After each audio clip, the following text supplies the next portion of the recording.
everyone. This is Bill Breeden. Welcome to my Constellation Tour number 13. Tonight we're going to talk about Coma Berenices. And this is one of my favorite constellations. And I look forward to it reappearing every spring. So Coma Berenices is also known as Bernice's hair. And it's a northern celestial hemisphere constellation near Leo the Lion. So it's best viewed between April and June. So we have our Stellarium software set up here for a suburban sky. And it's set up for May 25th and pretty late in the evening. I've got it set up here for 10:30 p.m. So let's get our virtual telescopes out and have a look up at one of my favorite constellations. So Coma Berenices is best found by looking for Leo, the lion. Now, Leo is a signpost of spring. So, and this is mid to late May. So Leo should be pretty high up in the sky.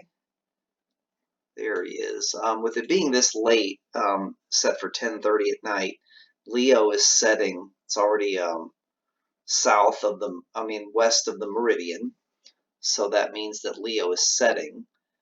And to find Coma Berenices, you want to look behind Leo or following Leo the lion. So let's start with Leo here. Here's the sickle, the backward question mark of Leo. And here's Leo's tail here. So this star here, the period of the question mark, that's Regulus or Alpha Leonis. And then the tail of Leo is Beta Leonis or Denebula. So to find Coma Berenices, you want to just look at the area of the sky that's just in this area here behind Leo. Let's turn on our constellation lines.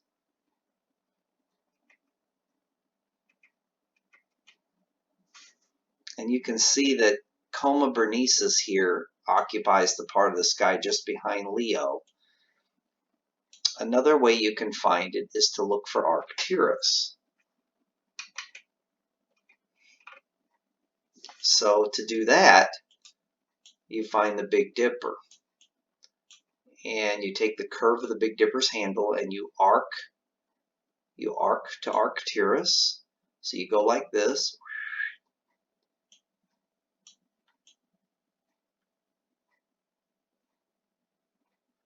And Coma Berenices is going to occupy the part of the sky that's between the tail of Leo and Arcturus. So you've got Leo here and you've got Arcturus here. So Coma Berenices occupies this part of the sky here. And it's a relatively small and obscure constellation. There really are no bright stars in Coma Berenices. And most beginning astronomers have not heard of or even thought much about this constellation. But the more observing that you do, the more time you spend with deep sky objects, and the Messier list especially, the more familiar you'll get with Coma Berenices.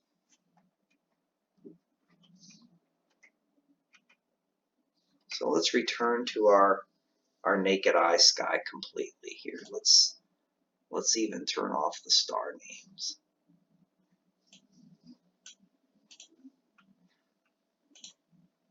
There we go. Okay, now you can see that Coma Berenices is really hard to visualize. Here's the Big Dipper's handle.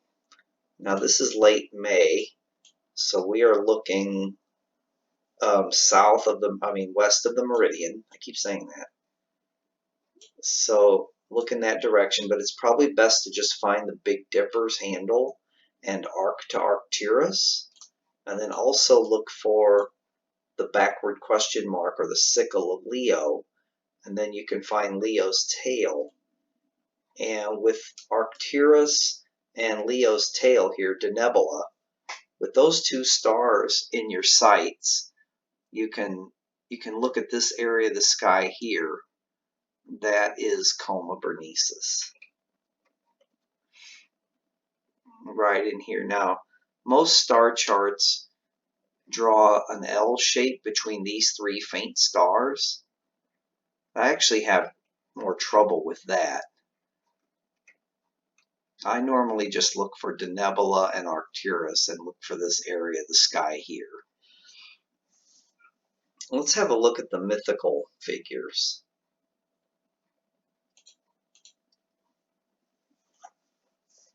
Now the mythical figures here, here's the tail, here's the Big Dipper's handle here. It's depicted as a tail on the Great Bear.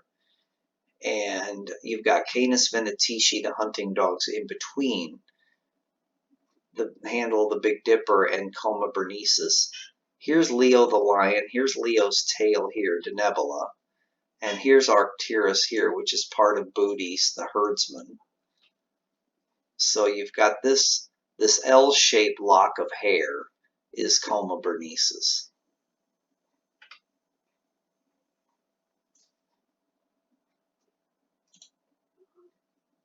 So it's this area of sky here that we're going to concentrate on tonight. So Coma Berenices is best viewed from a dark sky sight.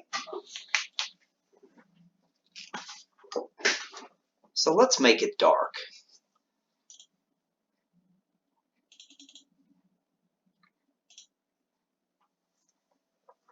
And now before I continue here, another thing that I look for when I'm out at a dark sky site and I'm observing Coma Berenices, I usually start by observing it naked eye, follow the curve of the Big Dipper's handle, and arc to Arcturus, find the backward question mark of Leo, here's Regulus, here's Denebula, and this area of the sky here, rather than that little L shape formed by those three faint stars, it's actually easier for your eye to catch this cluster here, this big sparkly cluster. You really can't miss it if you're at a dark sky site.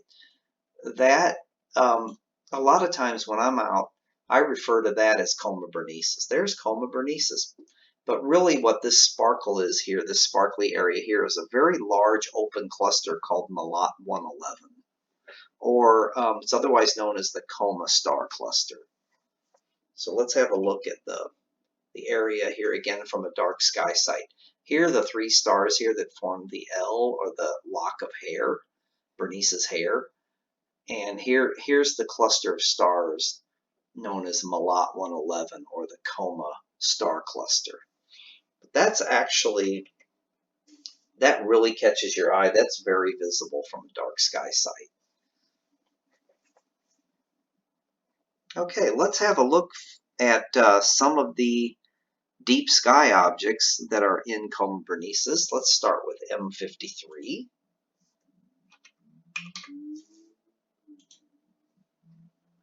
M53 is a globular cluster, magnitude 7.7, and you can see that through the finder scope it's pretty easy to see. There are a lot of stars in this field. And another thing, when you're looking up in the sky at the direction of Coma Berenices, you're actually looking directly out of the Milky Way. You're looking towards the North Galactic Pole, which really you have to visualize the Milky Way as a spiral galaxy, and you're in it, okay? And if you envision the spiral galaxy as shaped like a saucer, like a plate, Coma Berenices is the point you'd be looking at if you were looking straight up, out, or off of the plate. So you're not looking toward the Milky Way. You're not looking toward the arms of the Milky Way. You're looking straight up and out. So that's why there's a lot of galaxies and star clusters visible, because this angle looking out at the sky is not obscured by the Milky Way.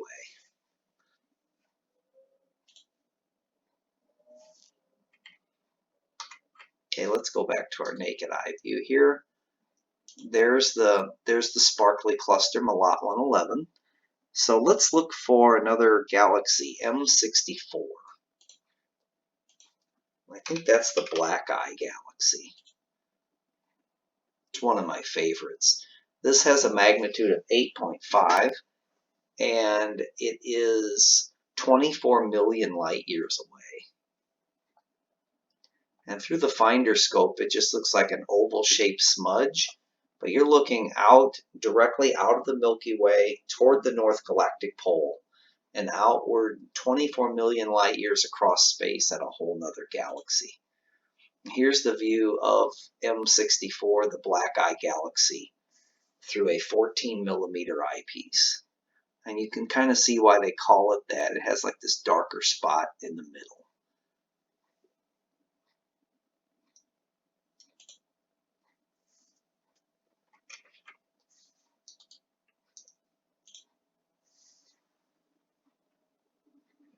Okay, there are a lot of galaxies in Coma Berenices.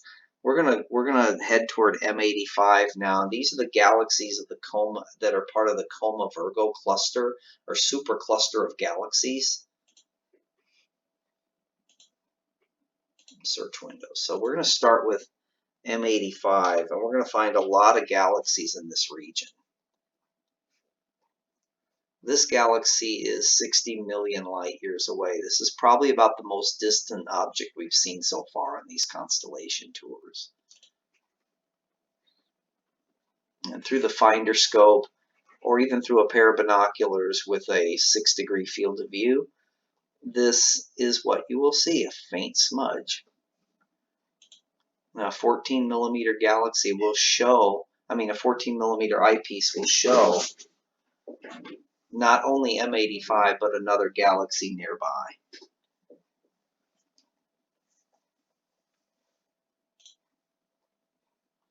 Let's see if we can figure out what that is actually next to it. It's going to give me a name.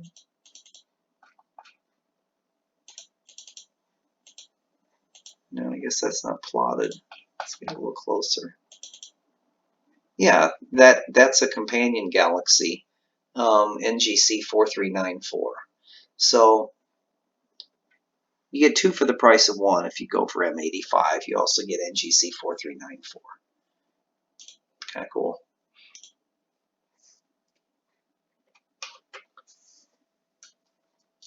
Okay, we're returning to naked eye field here, and let's look for M88. If you're outside in the springtime and you're looking toward the direction of Coma Berenices or Virgo, you're probably doing a galaxy hunt, and it can be a lot of fun. It can be challenging. This one, M88, is listed as 13th magnitude. It's one of the faintest objects on Charles Messier's famous list. This one is 47 million light years away. Let's get a look at it through the eyepiece. You're looking way into deep space here.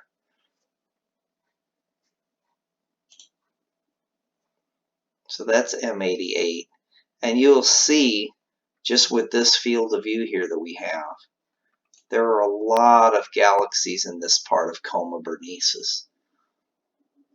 It's very easy to get confused in this part of the sky. I would recommend you have a really good star chart that will allow you not only to star hop, but also to galaxy hop. And M91 is next on my list. And that is a beautiful barred spiral galaxy 61 million light years away.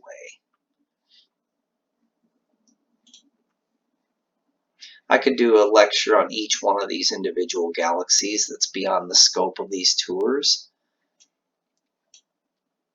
And I'm hoping that this tour gives you an idea of all the glorious distant galaxies that are available to you in the constellation Coma Berenices.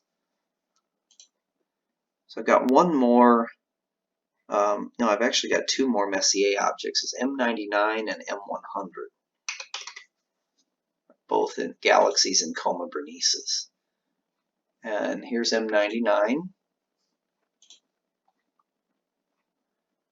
Very small, 10th magnitude, 50 million light years away.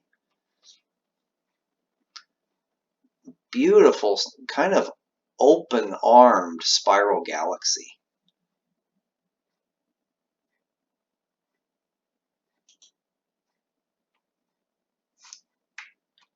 Okay, let's get an idea of where we are here in the constellation.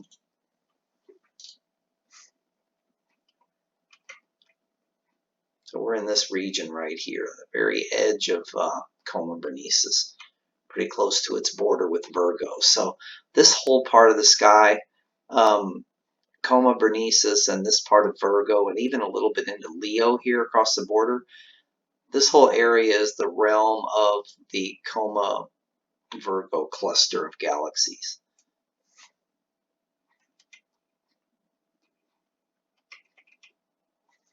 Okay, let's find M100.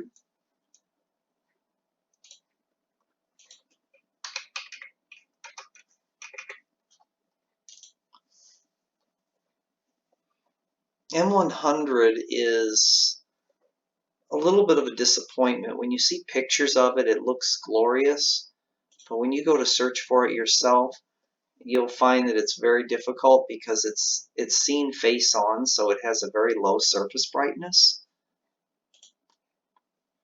Now, even this software just pictures it as a glorious grand design spiral, and it is, and it's best viewed probably with with imaging, astro imaging. You'd have to take a long exposure image of it.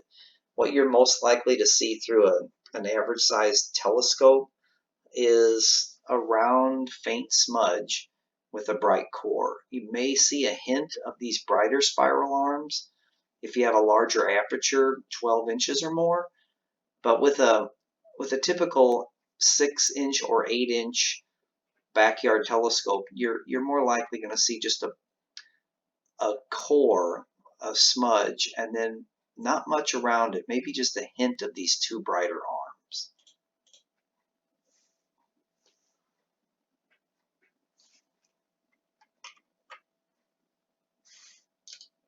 Okay, let's talk a little bit about Melat 111, that sparkly area that I showed you. The software shows it as an open star cluster of its own. It doesn't have an NGC number or a Messier number, but it does have a colander number. It's colander 256. But it's mostly known as Melat 111, and it is listed here as magnitude 1.8. So again, that's why I tend to look for that first when I'm looking for Coma Berenices in the sky. Once I find Denebula and Arcturus, I just look for this sparkly area. I've had people actually point at it and ask me, what's that sparkly area up in the sky? And I just tell them that's Coma Berenices. And technically that's Melat 111 I'm pointing out to them.